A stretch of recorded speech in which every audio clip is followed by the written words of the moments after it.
দর্শক যেতে চাই মূলত 10 নম্বর হলে, সেখানে রয়েছেন সহকর্মী মাহফুজুর রহমান নিপু। তার এই কেন্দ্রে মোট ভোটারের সংখ্যা রয়েছে 522 জন।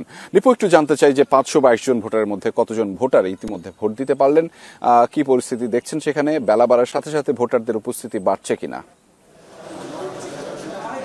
এখন পর্যন্ত আপনি জানেন যে 9টা থেকে ভোট গ্রহণ শুরু হওয়ার কথা থাকলেও আমরা যেটা দেখেছি যে 9:40 থেকে এই 10 নম্বর হলের ভোট গ্রহণ কিন্তু শুরু হয়েছে। তারা 9:40-এর পর থেকে এখন পর্যন্ত তারা 3টি জায়গা থেকে তারা ব্যালট দিচ্ছেন। এখানদের হিসেব অনুযায়ী এখন পর্যন্ত 20টি ভোট কিন্তু পড়েছে, এমনটি কিন্তু আমরা দেখেছি।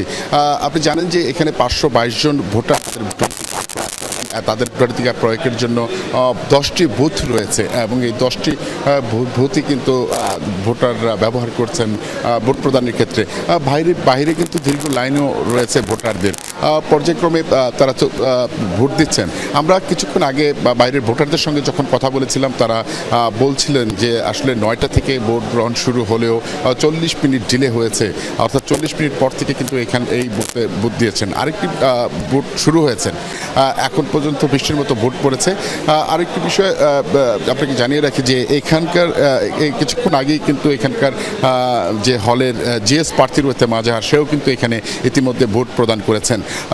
যারা নতুন ভোটার রয়েছেন তাদের সঙ্গে কথা বলেছি, তারা কিন্তু বেশ উচ্ছ্বসিত। তারা বলছেন যে 33 বছর পর এই যে জাকসু নির্বাচন, এই জাকসু নির্বাচনের তারা ভোট দিতে পেরে বেশ খুশি। তারা বলছেন যে সবশেষ যদি তাদের এই সুস্থ পরিবেশটি বজায় থাকে তাহলে কিন্তু তারা আসলে এটি খুবই প্রশংসার দাবিদার হয়ে থাকবে, এমনটি কিন্তু বলছেন তারা।